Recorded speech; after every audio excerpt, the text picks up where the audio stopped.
Buenos días. Hoy vamos a continuar con la Biblia en un año con Fray Nelson Medina. Todos los días son 3 textos, uno del Antiguo Testamento, un salmo y uno del Nuevo Testamento. La lectura demora entre 12 y 15 minutos. Debes sacar el tiempo ya que no es solo escuchar. Busca los textos en tu Biblia y los vas siguiendo. Estamos en el día 206. Los textos para hoy son Nehemías capítulo 4, Proverbios capítulo 26, versículos del 15 al 28 y Colosenses capítulo 2. Disfrútenlos. Los dejo en compañía de Fray Nelson Medina. Bienvenidos. Este es el día número 206. Estamos leyendo toda la Sagrada Escritura en 365 días. Hoy tenemos textos del libro de Nehemías, del libro de los Proverbios y de la carta de San Pablo a los Colosenses. Hacemos una pausa en nuestro corazón. No es tanto lo que indique el reloj, es lo que indica tu corazón en la disposición para recibir la palabra, para amarla, para recibir su enseñanza y para vivirla. Lo necesitas tú, lo necesito yo. Pidamos esa gracia. En el nombre del Padre, y del Hijo, y del Espíritu Santo. Amén. Del libro de Nehemías, capítulo 4. Cuando Sanbalat, Tobías, los árabes, los amonitas y los asdoditas se enteraron de que progresaba la reparación de las murallas de Jerusalén, porque comenzaban a cerrarse las brechas, se enfurecieron y se coaligaron para atacar a Jerusalén y provocar disturbios. Entonces invocamos a nuestro Dios y montamos guardia de día y de noche para protegernos de ellos. El pueblo de Judá decía: flaquea la mano de obra y hay demasiados escombros, así nosotros no podremos reconstruir la muralla. Nuestros adversarios decían: no sabrán ni verán nada hasta que irrumpamos en medio de ellos. Entonces los mataremos y pondremos fin a la obra. Y cuando llegaban los judíos que vivían cerca de ellos, nos repetían insistentemente: van a atacarlos desde todos los lugares donde habitan. Yo aposté entonces a mi gente en las partes bajas por detrás de las murallas, en los puntos desguarnecidos, disponiendo al pueblo por familias, con sus espadas, sus lanzas y sus arcos. Y al ver que tenían miedo, me levanté y dije a los notables, a los magistrados y al resto del pueblo: no les tengan miedo. Acuérdense del Señor grande y temible, y combatan por sus hermanos, sus hijos, sus hijas, sus mujeres y sus casas. Cuando nuestros enemigos advirtieron que estábamos alerta y que Dios había desbaratado sus planes, volvimos todos a las murallas, cada uno a su trabajo. Pero a partir de ese día, solo la mitad de mi gente hacía el trabajo, mientras la otra mitad tenía en la mano las lanzas, los escudos, los arcos y las corazas, y los jefes estaban detrás de toda la casa de Judá. Los que reconstruían las murallas y los que transportaban las cargas iban armados. Con una mano hacían el trabajo, y con la otra empuñaban el arma. Y los que construían tenían cada uno la espada ceñida a la cintura mientras trabajaban. Además, había junto a mí un hombre encargado de hacer sonar el cuerno. Yo dije a los notables, a los magistrados y al resto del pueblo: la obra es considerable y extensa, y nosotros estamos esparcidos sobre la muralla, lejos unos de otros. Allí donde oigan el sonido del cuerno, corran a reunirse con nosotros. Nuestro Dios combatirá a favor nuestro. Así hacíamos el trabajo, mientras una mitad empuñaba las lanzas, desde que despuntaba el alba hasta que aparecían las estrellas. En aquella oportunidad dije también al pueblo: que cada uno con su servidor pase la noche en Jerusalén, de noche para montar guardia y de día para trabajar. Pero ni yo, ni mis hermanos, ni mi gente, ni los guardias que me seguían, nos quitábamos la ropa. Cada uno llevaba el arma en su mano derecha. Entre la gente del pueblo y sus mujeres se levantó una gran protesta contra sus hermanos judíos. Había algunos que decían: tenemos que entregar en prenda a nuestros hijos y nuestras hijas para conseguir trigo con qué comer y vivir. Otros decían: tenemos que empeñar nuestros campos y nuestras viñas para obtener trigo en medio de la escasez. Y había otros que decían: hemos tenido que hipotecar nuestros campos y nuestras viñas para pagar el tributo al rey. Ahora bien, nuestra carne es como la carne de nuestros hermanos, nuestros hijos son como los de ellos. Sin embargo, nosotros tenemos que someter a esclavitud a nuestros hijos y nuestras hijas, y algunas de nuestras hijas ya han sido sometidas. Y no podemos hacer nada, porque nuestros campos y nuestras viñas pertenecen a otros. Yo sentí una gran indignación al oír su queja y esas palabras, y después de haber deliberado conmigo mismo, dirigí un reproche a los notables y a los magistrados diciéndoles: ustedes imponen una carga a sus hermanos. Luego convoqué contra ellos una gran asamblea y les dije: nosotros, en la medida de nuestros recursos, hemos comprado a nuestros hermanos judíos que habían sido vendidos a las naciones, y ahora son ustedes los que venden a sus hermanos, y ellos son vendidos a nosotros mismos. Todos quedaron callados, sin encontrar qué responder. Yo seguí diciendo: lo que ustedes hacen no está bien. ¿No deberían vivir en el temor de nuestro Dios para evitar el desprecio de los paganos nuestros enemigos? También yo, mis hermanos y mi gente les hemos prestado dinero y trigo. Condonemos esa deuda. Devuélvanles hoy mismo sus campos, sus viñas, sus olivares y sus casas, y anulen la deuda de la plata, el trigo, el vino y el aceite que ustedes les prestaron. Ellos respondieron: restituiremos todo, sin reclamarles nada. Haremos como tú dices. Entonces llamé a los sacerdotes e hice jurar a la gente que obrarían conforme a esta palabra. Luego sacudí el pliegue de mi manto y dije: así sacuda Dios fuera de su casa y de sus bienes a todo aquel que no cumpla esta palabra. Que así sea sacudido y dejado sin nada. Toda la asamblea respondió amén y alabó al Señor. El pueblo obró conforme a esta palabra. Además, desde el día en que se me designó para el cargo de gobernador en el país de Judá, desde el 20º hasta el 32º año del rey Artajerjes, es decir, durante 12 años, ni yo ni mis hermanos comimos del impuesto debido al gobernador. Los primeros gobernadores que me habían precedido gravaban al pueblo, exigiéndole cada día pan y vino por valor de 40 siclos de plata, y también sus funcionarios tiranizaban al pueblo. Yo, en cambio, no obré de esa manera, por temor a Dios. También trabajé personalmente en la reconstrucción de las murallas, no adquirí ningún campo, y todos mis hombres se reunieron allí para trabajar. A mi mesa se sentaban los notables y los magistrados, 150 personas, sin contar los que acudían a nosotros de las naciones vecinas. Lo que se preparaba cada día, un buey, 6 carneros escogidos y algunas aves, corría por mi cuenta, y cada 10 días se traían odres de vino en cantidad. Sin embargo, nunca exigí el impuesto debido al gobernador, porque el pueblo ya debía soportar un duro trabajo. Acuérdate, Dios mío, para mi bien, de todo lo que hice por este pueblo.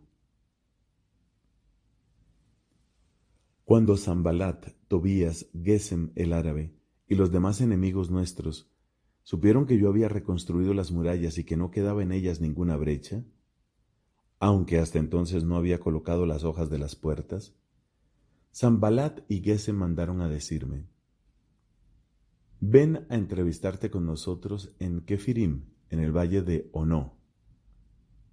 Pero en realidad lo que se proponían era hacerme el mal. Entonces les envió unos mensajeros para decirles: tengo muchísimo trabajo y no puedo bajar.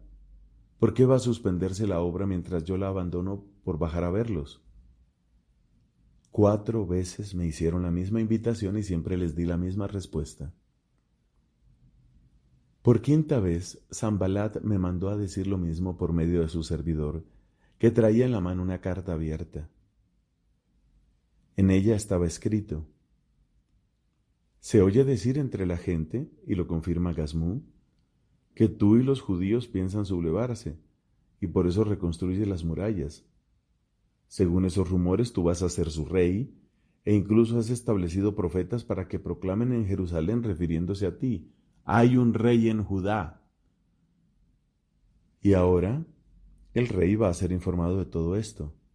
Ven entonces y pongámonos de acuerdo. Yo le mandé a decir: no ha sucedido nada de lo que tú dices, sino que son puras invenciones tuyas. En realidad lo que ellos querían era intimidarnos, pensando: sus manos se cansarán de trabajar y la obra no se realizará. Y ahora, Señor, fortalece mis manos.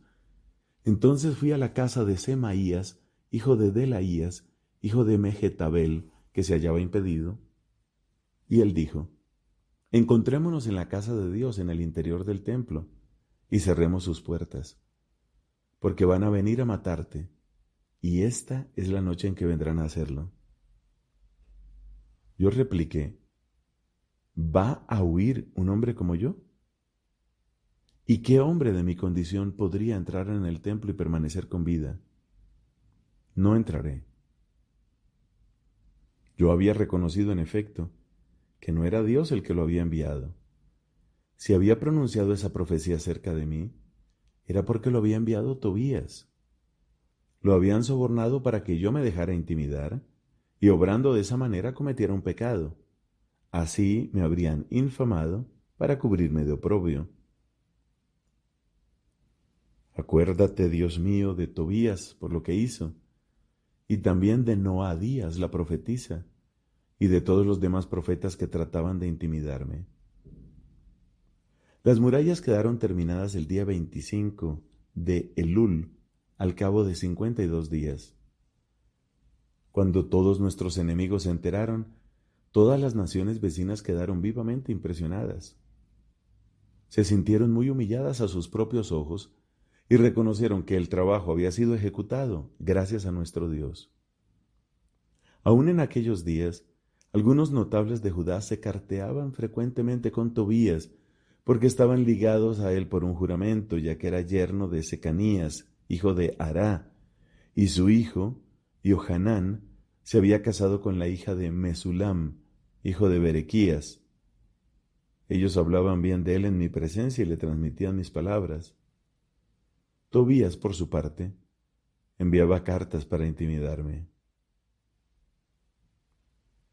Palabra de Dios, te alabamos, Señor. Del libro de los Proverbios, capítulo 26, versículos del 15 al 28. El perezoso hunde su mano en el plato y se fatiga de solo llevarla a la boca. El perezoso se tiene por más sabio que 7 personas que responden con acierto. Como agarrar de las orejas a un perro suelto es entrometerse en una disputa ajena. Como un loco que arroja al azar teas y flechas mortíferas, así es el hombre que engaña a su prójimo y después le dice: no era más que una broma. Sin leña se apaga el fuego, y si no hay un detractor, se apacigua la pelea. Carbón para las brasas y leña para el fuego es el pendenciero para atizar una disputa. Las palabras del detractor son como golosinas que bajan hasta el fondo de las entrañas. Escorias de plata aplicadas a un vaso de barro son los labios melosos con un corazón maligno. El que odia finge con sus labios, pero alberga engaño en su interior. Si adopta un tono amable, no te fíes, porque hay 7 abominaciones en su corazón. El odio se puede ocultar con astucia, pero en la asamblea se descubrirá su malicia. El que cava una fosa caerá en ella, al que hace rodar una piedra, se le vuelve encima. La lengua mentirosa detesta a sus víctimas, y la boca aduladora causa la ruina. Palabra de Dios. Te alabamos, Señor. De la carta a los Colosenses, capítulo 2. Sí, quiero que sepan qué dura es la lucha que sostengo por ustedes, por los de la Odisea y por tantos otros que no me conocen personalmente. Mi deseo es que se sientan animados y que, unidos estrechamente en el amor, adquieran la plenitud de la inteligencia en toda su riqueza. Así conocerán el misterio de Dios, que es Cristo, en quien están ocultos todos los tesoros de la sabiduría y del conocimiento. Los pongo sobre aviso para que nadie los engañe con sofismas. Aunque ausente con el cuerpo, estoy presente en espíritu, y me alegro de ver el orden que reina entre ustedes y la firmeza de la fe que tienen en Cristo. Vivan en Cristo Jesús el Señor, tal como ustedes lo han recibido, arraigados y edificados en Él, apoyándose en la fe que les fue enseñada y dando gracias constantemente. No se dejen esclavizar por nadie con la vacuidad de una engañosa filosofía, inspirada en tradiciones puramente humanas y en los elementos del mundo, no en Cristo, porque en Él habita corporalmente toda la plenitud de la divinidad, y ustedes participan de esa plenitud de Cristo, que es la cabeza de todo principado y de toda potestad. En Él fueron circuncidados, no por mano de hombre, sino por una circuncisión que los despoja del cuerpo carnal, la circuncisión de Cristo. En el bautismo, ustedes fueron sepultados con Él, y con Él resucitaron, por la fe en el poder de Dios que lo resucitó de entre los muertos. Ustedes estaban muertos a causa de sus pecados y de la incircuncisión de su carne, pero Cristo los hizo revivir con Él, perdonando todas nuestras faltas. Él canceló el acta de condenación que nos era contraria, con todas sus cláusulas, y la hizo desaparecer clavándola en la cruz. En cuanto a los principados y a las potestades, los despojó y los expuso públicamente a la burla, incorporándolos a su cortejo triunfal. Por eso, que nadie los critique por cuestiones de alimento y de bebida o de días festivos, de novilunios y de sábados. Todas esas cosas no son más que la sombra de una realidad futura, que es el cuerpo de Cristo.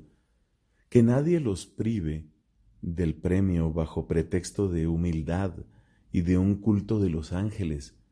Esa gente tiene en cuenta solamente las cosas que ha visto y se vanagloria en el orgullo de su mentalidad carnal, pero no se mantiene unida a la cabeza que vivifica todo el cuerpo y le da cohesión por medio de las articulaciones y de los ligamentos, a fin de que su crecimiento se realice en Dios.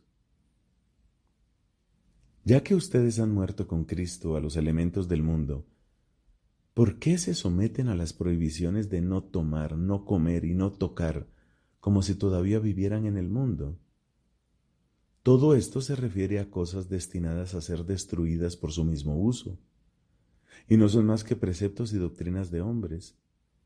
Estas doctrinas tienen una cierta apariencia de sabiduría por su religiosidad, su humildad y su desprecio del cuerpo, pero carecen de valor y solo satisfacen los deseos de la carne. Palabra de Dios. Te alabamos, Señor.